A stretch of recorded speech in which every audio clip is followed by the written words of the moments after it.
Toastmasters and guests. I don't think there are any guests, but Toastmasters. I'm here to tell you that the most important thing for you to do is choose the best project manager. My daughter-in-law got me into something that I never dreamed of. She was at Rady Children's Hospital explaining or listening to a speaker who was talking about the fact that children who have brain cancer do not have any supporters to bring about research and so forth. There aren't the monies to do that. And she was so struck by that, she came home. Of course, my grandson is a brain cancer survivor. And she said, Mom, you've got to get excited about this because we need to raise some funds. I said, well, okay, I'll go with you and we'll meet with the doctors and the foundation at Rady Children's Hospital and we'll see what we can do. Well, she oversold me. She told them I could move the world and all kinds of wonderful things. And so I sat down with the doctors and the foundation people, and I said, this is great. There was all kind of crapulousness going on in that room because ideas were flying every which direction. And I said, this is great. We'll put on a comedy show. I think this is fabulous. We can make a lot of money. We walked out, and I'm thinking, I just came up with the greatest idea ever. What I didn't know was that I would be responsible for that idea. I thought Rady Children's Hospital would just take it over and do it, and all I had to do was cook up the idea. Well, lo and behold, the foundation president called me, and that night she said, I just want to clarify, this is your project. You do the work. We get the money. Oh my goodness. So that night, I was on Facebook with one of my favorite comedians. He's a six-figure comedian, by the way, and he's internationally known. And you didn't know it when I talked about this 2 weeks ago, but you know him. His name is Dan, or Daniel Nainan, N-A-I-N-A-N. I want you to look at him on YouTube. He was the opening speaker for Toastmasters International Convention. And the reason he was is because he was so afraid of public speaking, he joined Toastmasters. And he was written up in Forbes magazine about a month ago because he's taken what he learned at Toastmasters and become a worldwide comedian who is well known.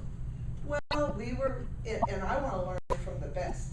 So I was talking to him on Facebook, and I said, have you ever thought about doing a show, a benefit show? And I said, because I want to raise money for pediatric brain cancer research. Would you consider coming to San Diego to do that? The email came back. He says, of course I'd do that for you, Karen. I've never laid eyes on the man. We're just friends on Facebook, and he lives in New York City. He said, if you pay my way there and my way back home, I'll be there for you. I could hardly believe it.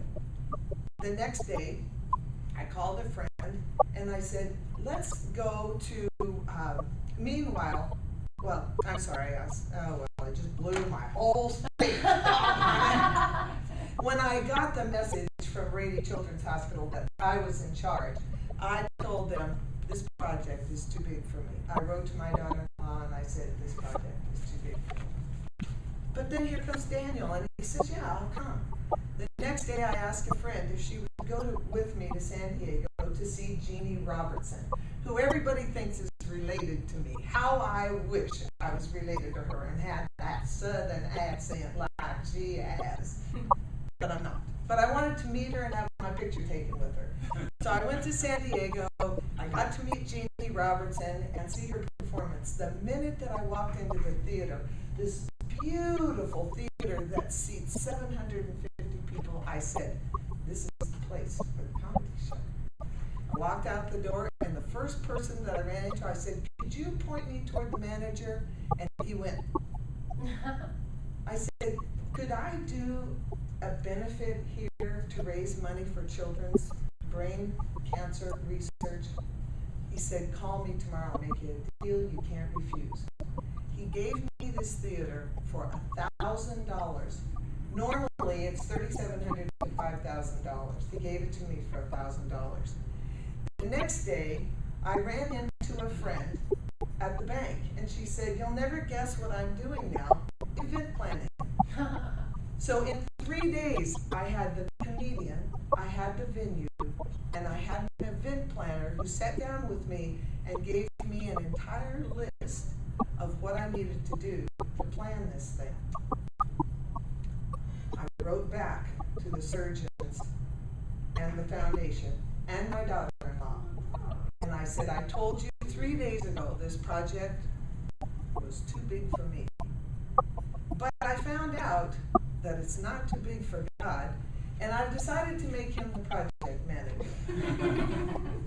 And so I would suggest that no matter what you do in life, you choose the best project manager.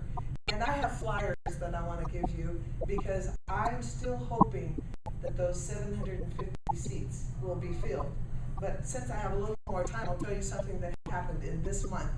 One night I could not go to sleep and I said, "Lord, what if only 50 people show up and there's 750 seats?" I felt like he was saying, "Move them all to the front." And then he began to give me the most fabulous speech I could give if only 50 people were there. And I bounded out of bed, got my computer, and I've written it all out. So if those 750 seats aren't filled and there's only 50 people, I've got the speech already. Choose the best project manager.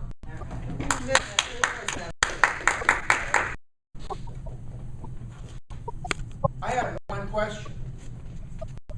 How do you choose the best project manager?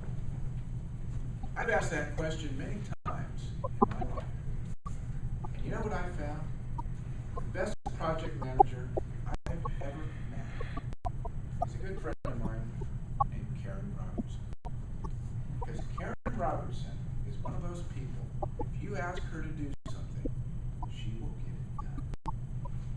She has a way of bringing people in. Today, Karen shared a great speech about something she is very passionate about. I've known Karen for years. I used to work with her at the school district. I've gone to church with her for years. And I know her grandson, Les. And I was in church the day that her grandson was diagnosed with spinal cancer. And just how devastating and terrible that was when he was 4 years old. To have a little boy in church, 4 years old, was just, stage 4 cancer, not expected to live. And a mom or a grandma who had to deal with that, who had to come to grips with that. Well, I tell you what, that day my faith changed because I had to deal with this little boy who was innocent, having this terrible diagnosis, and it really challenged my faith in God. And I also was going to a church at the time, and the church was about ready to close its doors. It was one of those really dark days, and yet there was somebody that really turned that around, and that was Karen. Karen always has had that faith and always that go-getting attitude that challenges you to take that next step.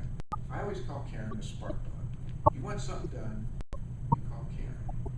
And Karen today gave a speech where she shared with the audience about something she's very passionate about. She talked about developing a project, bringing us in, and I thought you did a really good job, Karen. You got good presence up here, great eye contact. You made eye contact with everybody. You covered all the crapulousness, everything. You had great gestures, and you did one thing that I think a lot of speakers miss. Is you stood here with intention. You only moved if you were making a point, and I thought that was very professional.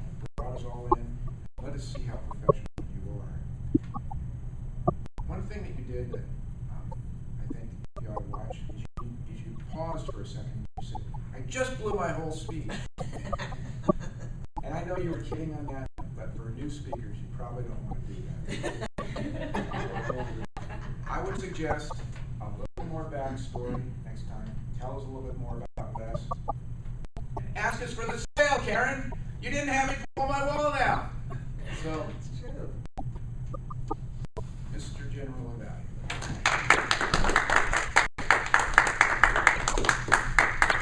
But you did give me a flag.